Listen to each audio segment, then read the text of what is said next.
Does this article go in about his vision? Yeah. So I heard it's worse than we thought. It's just not his bad eye that we're aware of. It's his other one too, right? Yeah. So after that Kelvin Gastelum knockout, his good eye started having issues. What? Yeah.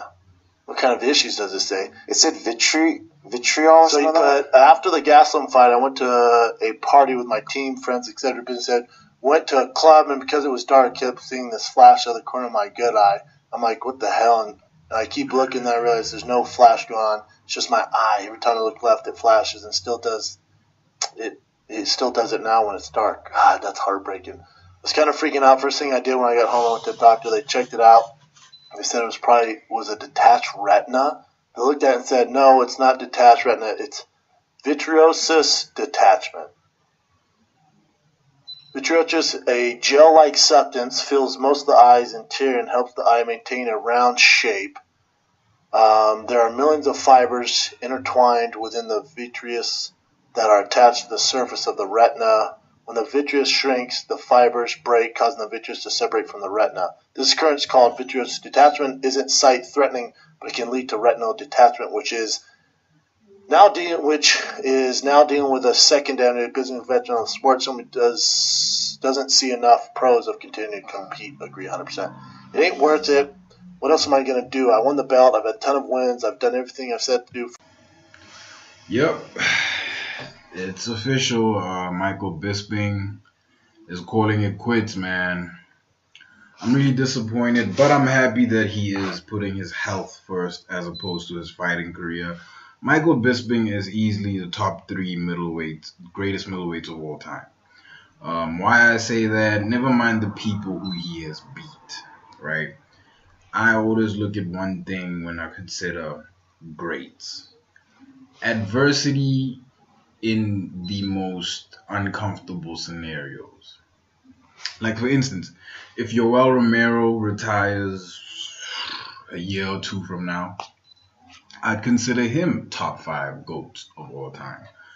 Why? He beat Luke Rockhold last minute notice. I think a week before. Yeah. A week to prepare for that fight. Michael Bisping, same here. You know, he beat Luke Rockhold, he beat Anderson Silva in his prime.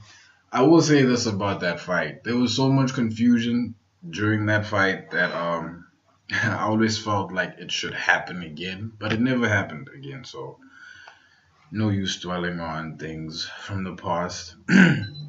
Michael Bisping, man, a real GOAT. I'm troubled to hear that he has problems with his other eye, because I've always known that his left eye has given him problems ever since the Vitor fight. I heard on Joe Rogan's podcast that Vitor really fucked up his eye. Like, it was already bad, but after the Vitor fight, it was a whole nother story. And then you hear that after the Gastelum fight, his good eye was starting to get affected. So, you know, I understand why he's retiring. He's a legend, man. He doesn't need any more, you know, notches under his belt. He has the longest win streak. He has the longest winning streak in the UFC. He has the most fights in the UFC.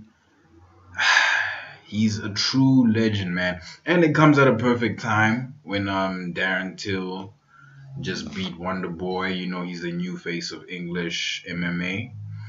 And probably he's going to be the face of English MMA up until his day comes to retire. Huge fan of Michael Bisping, man. I was really hoping to see a final fight from Michael Bisping. I was hoping it was against Vitor Belfort. Vitor Belfort took one against Lyoto Machida. He lost. We all saw how that happened. Yeah. Let me know what you guys think. Like, comment, subscribe, and I am out.